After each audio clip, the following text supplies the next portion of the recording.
شاہ نواز کے اس ایک جملے نے ان کے زخموں کے کھرنٹ ادھیڑ کر رکھ دیے تھے۔ مجھے پھر سے کیوں فون کیا ہے تم نے؟ وہ خود پر ضبط کرتے ہوئے بولے۔ سنا ہے تمہارا بڑا بیٹا عالی شان پاکستان واپس آ گیا ہے، پما بیوی اور بچی کے ساتھ۔ اپنے سب سے بڑے اور لاڈلے بیٹے کی نافرمانی اور سرکشی دیکھ کر دکھ تو بہت ہوا ہوگا تمہیں بھی اور عافیہ بھرجائی کو بھی۔ اس کے لہجے میں تمسخر بھرا تھا۔ میں نے دیکھا تمہاری پوتی کافی خوبصورت ہے، مجھے میری مرحومہ بیوی کی چھاپ بھی دکھائی دی اس میں۔ شاہ نواز کے لفظوں کے تیر انہیں بری طرح گھائل کر رہے تھے۔ بکواس بند کرو اپنی، وہ اپنا ضبط کھو کر بری طرح چلائے تھے۔ اسی وقت عافیہ کمرے میں داخل ہوئی تھیں اور حیران کھڑی رہ گئی۔ آفاق احمد کی پشت دروازے کی طرف تھی، وہ ان کی آمد محسوس کر ہی نہ پائے۔ خبردار، خبردار جو میرے بیٹے اور بہو کے قریب بھی بھٹکے تم، جان لے لوں گا میں تمہاری، وہ غیظ و غضب سے بولے تھے۔ عافیہ وہیں دل تھام کر رہ گئیں۔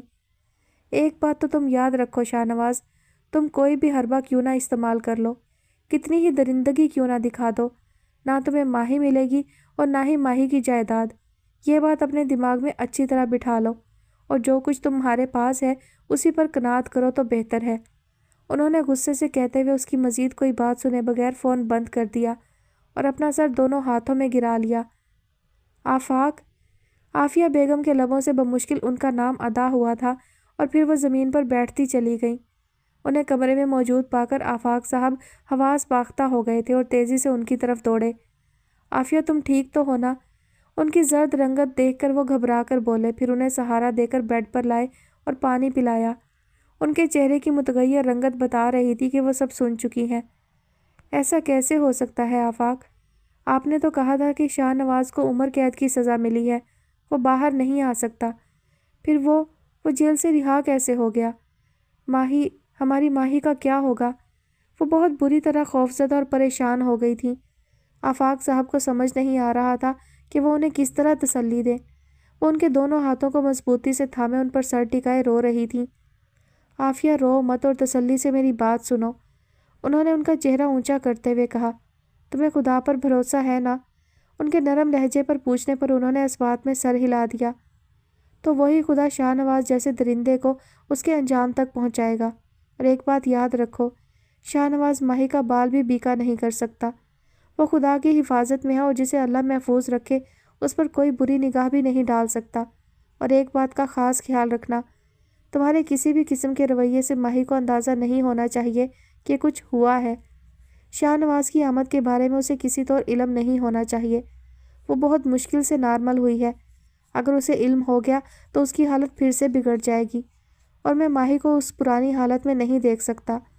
وہ دکھی لہجے میں بولے۔ وہ ایام یاد کر کے ان کا دل دکھ اور تکلیف سے بھر گیا۔ عالیہ نے بھی اس بات میں سر ہلا دیا۔ عالی شان کا ہم سے دور رہنا ٹھیک نہیں۔ عالی شان مرد ہے، سارا دن گھر پر بیٹھ کر تو نہیں گزارے گا۔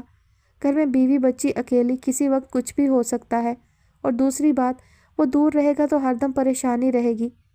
میں ابھی عالی شان کو فون کرتا ہوں، تم بھی اپنا دل اس کی طرف سے صاف کرنے کی کوشش کرو۔ آج نہیں تو کل اسے معاف کرو گی ہی، سو ابھی سے گنجائش پیدا کرنے کی کوشش کرو۔ وہ ان کا چہرہ تھپ تھپاتے ہوئے بولے تو وہ سر جھکا گئیں۔ تمہیں معلوم ہے کہ ہمارے گھر میں معجزہ ہو گیا، بلکہ معجزات ہوتے رہتے ہیں، وہ سنسنی خیز لہجے میں بولی۔ مہر نے کتاب سے سر نکال کر اسے دیکھا۔ وہ دونوں کالج کے گراؤنڈ میں بیٹھی تھی۔ کیسے معجزات؟ وہ حیران سی پوچھنے لگی۔ پہلا معجزہ یہ ہے کہ مامی نے اچانک ہی عالی شان بھائی کو معاف کر دیا اور انہیں نہ صرف گھر میں بلکہ دل میں بھی جگہ دے دی ہے، اور کل وہ اپنی بیگم اور ننھی پری کے ساتھ ہمارے گھر آئیں گے، بلکہ اپنے گھر آئیں گے، وہ چہکتے ہوئے بولی۔ بہت مبارک ہو تمہیں، میں نے کہا تھا نا کہ تمہاری مامی جلد ہی انہیں معاف کر دیں گی، وہ مسکرا کر بولی۔ دوسرا معجزہ تو پہلے معجزے سے بھی بڑا ہے یار، تم پہلے یہ دیکھو۔ اس نے جلدی سے سیاہ بیگ میں سے جرنل نکالا اور اس کے سامنے کھول کر رکھ دیا۔ واقعی معجزہ ہی ہے، تم جیسی نکمی لڑکی نے پورا جرنل بنا لیا، وہ بھی 2 دن کے اندر۔ واہ بھائی، وہ صفحے پلٹتے ہوئے حیرانی سے بولی۔ ماہی نے منہ بنا لیا۔ جرنل میں نے نہیں بلکہ سیماب نے بنا کر دیا ہے، یہ ساری کی ساری ڈائیگرام اسی کے ہاتھوں ان صفحوں پر منتقل ہوئی ہیں، وہ جرنل کی طرف اشارہ کر کے بولی۔ ہائے، یہ کایا پلٹ کیسے؟ وہ جی بھر کر حیران ہوئی تھی۔ ماہی کی زبانی تو اسے سیماب کے کارناموں کا علم ہوتا رہتا تھا، مگر اس روز سہولت نے بھی سیماب کے کارناموں کی تفصیل اسے سنائی تھی۔ وہ ماہی کے اکثر کام جان بوجھ کر بگاڑ دیا کرتا تھا اور پھر سہولت ہی انہیں درست کرتی اور ہلکان ہوتی رہتی۔ سیماب تخریبی کارروائیوں کو بھول کر اتنا ٹھیک کام کیسے کر سکتا ہے؟ حیران ہوئی نا؟ میں بھی حیران ہوں کہ اچانک ایک ہفتے کے اندر وہ اتنا کیسے سدھر گیا۔ اب تو وہ میرے حصے کی چیزوں پر بھی ہاتھ صاف نہیں کرتا اور نہ ہی مجھے تنگ کرتا ہے، بلکہ اگر میں کہوں کہ کوئی کام کہہ دوں تو بلا چوں چڑھا میرے کام کر دے گا، وہ بھی بغیر کسی انعام کے۔ وہ حیران سی بول رہی تھی۔ مہر ابھی اس پر کوئی تبصرہ کرتی کہ بیل کی آواز پر وہ دونوں بات ادھوری چھوڑ کر سامان سمیٹتی کلاس روم میں بڑھ گئی۔ موسم بدل رہا تھا، چاروں طرف خوشگواریت سی چھائی ہوئی تھی، اسی لیے مہر نے سوچا کہ چائے لان میں پی جائے۔ ملازمہ کو چائے لان میں لانے کا کہہ کر وہ عائشہ بیگم کے کمرے کی طرف بڑھ گئی۔ وہ اپنے کمرے میں اپنے بستر پر بیٹھی تھی، ان کے ارد گرد پرانی تصاویر بکھری تھیں، ان کے چہرے پر ملال کے رنگ واضح تھے۔ عائشہ بیگم بھری جوانی میں بیوہ ہو گئی تھیں، خوشیوں کی چند ساعتیں ہی انہیں نصیب ہوئی تھیں اور بس۔ اس کے بعد ان کی زندگی نے بھی سفید رنگ اوڑھ لیا تھا اور مہر کی پرورش میں خود کو گم کر لیا۔ ان کی یادیں دل سے لگائے وہ مہر کو پالتی رہیں۔ اس کام میں شاہ دل نے ان کی بہت مدد کی۔ مہر اپنی ماں کی اعلیٰ ظرفی اور شاہ دل کی محبت کی معترف تھی۔ اس نے عائشہ بیگم کا افسردہ چہرہ دیکھا۔ مما، اس نے انہیں پکارا۔ وہ سر اٹھا کر اسے دیکھنے لگی۔ آج موسم کافی خوشگوار ہے، اس لیے میں نے سوچا کہ آج لان میں ہی چائے پیتے ہیں، میں آپ کو اسی لیے بلانے آئی تھی۔ وہ کھڑی کھڑی انہیں بتانے لگی۔ عائشہ بیگم تصاویر سمیٹنے لگی۔ تم چلو، میں آتی ہوں۔ وہ بستر سے اٹھ گئیں تو وہ سر ہلاتی باہر نکل آئی۔ عائشہ بیگم نے الماری کھول کر البم اندر رکھا اور پھر لاک لگا کر چابی سائڈ ٹیبل کی دراز میں ڈال دی۔ اس وقت ان کا دل کسی بھنور میں ڈوب ابھر رہا تھا۔ یہ وہی جانتی تھی، آج شاہ دل کا فون آیا تھا اور اس کا فون آنے کے بعد سے ان کی یہی حالت تھی۔ تنہائی کا ایسا عالم تھا کہ وہ خود سے بھی کچھ کہنے سے قاصر ہو گئی تھی۔ انہوں نے ایک نگاہ آئینے پر ڈالی۔ دیوار پر لگی تصویر آئینے میں دکھائی دے رہی تھی۔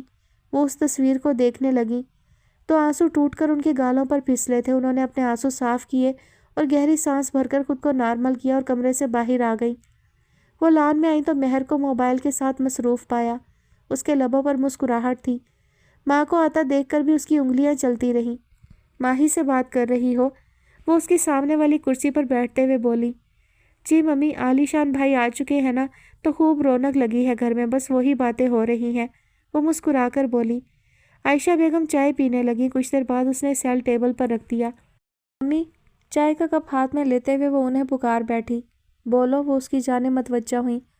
ممی، ہمارا گھر کتنا بڑا ہے، پورا آسائش ہے، مگر پھر بھی سکون نہیں، ایک عجیب سی خاموشی اور وحشت ہے۔ آج کل میرا دل بہت گھبراتا ہے، وہ افسردہ سی ہو کر بولی۔ ماہی بہت خوش قسمت ہے، ان کے چھوٹے سے گھر میں کتنے سارے لوگ رہتے ہیں۔ گھر میں ہر وقت ان کی آوازیں گونجتی رہتی ہیں، ہنسی، کہے، شرارتیں، اور ایک ہمارا گھر۔ وہ ٹھنڈی سانس بھر کر بولی۔ ممی، ماہی ہر وقت اپنے گھر کے لوگوں کی باتیں کرتی رہتی ہے، اس کے پاس اتنی باتیں ہوتی ہیں کہ بس، اور ان باتوں میں بھری محبت، اور جب میری باری آئے بولنے کی تو میرے پاس کچھ ہوتا ہی نہیں بتانے کو۔ مہر کچھ زیادہ ہی حساس ہو رہی تھی، وہ خاموشی سے اسے سنتی رہی۔ ماہی خوش قسمت ہے تو کیا تم بدقسمت ہو؟ وہ اسے بغور دیکھتے ہوئے بولی۔ میں نے ایسا تو نہیں کہا، میرے کہنے کا مطلب ہے کہ ہمارے گھر کا ماحول بھی تو اتنا خوشگوار اور خوبصورت ہو سکتا ہے نا۔ اب دیکھیں نا، ان کے گھر میں ننھی گڑیا بھی ہے، ماہی ہر وقت اس کے ساتھ کھیلتی رہتی ہے۔ اگر چاچو کی شادی ہو جاتی تو اس گھر کی تنہائی بھی کم ہوتی، چاچو کے بچوں کے ساتھ میں کھیلتی، وہ میرے دوست ہوتے، اور آپ کو بھی چچی کی وجہ سے دوسراہٹ کا احساس رہتا۔ کتنا مزہ آتا یہاں لان میں، ہر وقت ہنگامہ ہو رہا ہوتا۔ اس کے لہجے میں حسرت ہی حسرت تھی۔ شاہ دل مانتا ہی نہیں تو میں کیا کروں؟ وہ بے بسی سے بولی۔ وہ خود اکتا چکی تھی گھر کے کاٹ کھانے والے ماحول سے۔ آپ کی ہر بات مانتے ہیں وہ، یہ بات بھی کسی طرح منوا لیں۔ وہ ان کا ہاتھ تھام کر بولی۔ وہ کب تک یوں بھاگتے رہیں گے؟ شادی نہ کرنے کی کوئی وجہ بھی تو ہو۔ 30 سال کے ہو چکے ہیں وہ، 1-2 سال کے بعد تو لوگ اپنی بیٹی دیتے ہوئے بھی اعتراض کریں گے۔ آپ کو تو آج کل کی لڑکیوں کا پتہ ہے، عمروں کا فرق ان کے لیے بہت معنی رکھتا ہے۔ میری مانے تو آپ لڑکی ڈھونڈنا شروع کر دیں۔ وہ انہیں ڈرانے لگی۔ وہ گہری سوچ میں گم ہو گئی۔ ممی، لڑکی ڈھونڈنے کی بھی کیا ضرورت ہے؟ اپنی سہولت آپا ہے نا، ہمارے گھر کے لیے وہ بہترین ہوں گی۔ یقین مانیے ممی، وہ بہت اچھی ہیں۔ ان کی تصویریں تو آپ دیکھ چکی ہیں، ایک بار میرے ساتھ ان کے گھر چلیں اور مل آئیں۔ ان کی پوری فیملی بہت نائس ہے۔ اس کا بس نہ چلتا تھا کہ وہ ابھی اسی وقت دونوں کا نکاح پڑھوا دے۔ اس کی جلد بازی پر وہ ہنس پڑی۔ شادل سے تو پوچھنے دو، وہ بولی۔ ممی آپ ان کی ہاں کے چکر میں سولت آپا کو گنوا دیں گی اور چاچو سے پوچھنے کی ضرورت نہیں۔ اتنے عرصے سے ان کی ہاں کے چکر میں ان کی شادی نہیں کی اور عمر یہاں تک پہنچ گئی۔ آپ وہاں سے مطمئن ہو کر چاچو سے بات کیجیے گا اور کہہ دیجیے گا کہ آپ نے ہاں بھی کر دی اور آپ کی خاطر وہ چون چرا بھی نہیں کریں گے۔ وہ سب کچھ پلان کر کے بیٹھی تھی۔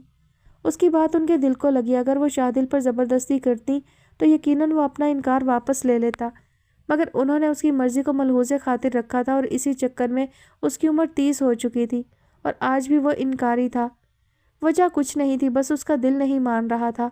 مہر نے انہیں جو تجویز دی تھی اس پر وہ سنجیدگی سے عمل کرنے کا سوچ رہی تھی۔ تم ایک کام کرو، ایک دو دن میں ماہی کے گھر جاؤ اور اس سے اطمینان کے لیے پوچھ لو کہ کہیں سولت کا رشتہ طے تو نہیں ہو گیا، اور وجہ بھی بتا دو تاکہ وہ گھر میں بتا دے اور ان کی اجازت سے میں باقاعدہ رشتہ لے کر جاؤں۔ وہ بولی۔ مجھے نہیں لگتا کہ سولت آپا کا رشتہ کہیں طے ہوا ہے۔ اگر ایسا ہوتا تو وہ ذکر تو ضرور کرتی۔ پھر بھی میں کنفرم کر لوں گی اور ان کی بھابھی سے بھی مل لوں گی، وہ مسکرا کر بولی۔ وہ بے حد ان حماق سے ٹی وی دیکھنے میں مصروف تھی، اسی لیے اپنے کمرے میں داخل ہوتی مہر کو نہ دیکھ سکی۔ مہر دبے قدموں اس تک آئی تھی اور اس نے بھاری آواز نکال کر ہاؤ کیا۔ ماہی بری طرح اچھلی اور منہ سے چیخ بھی برآمد کی۔ اس کا دل زور زور سے دھڑک رہا تھا۔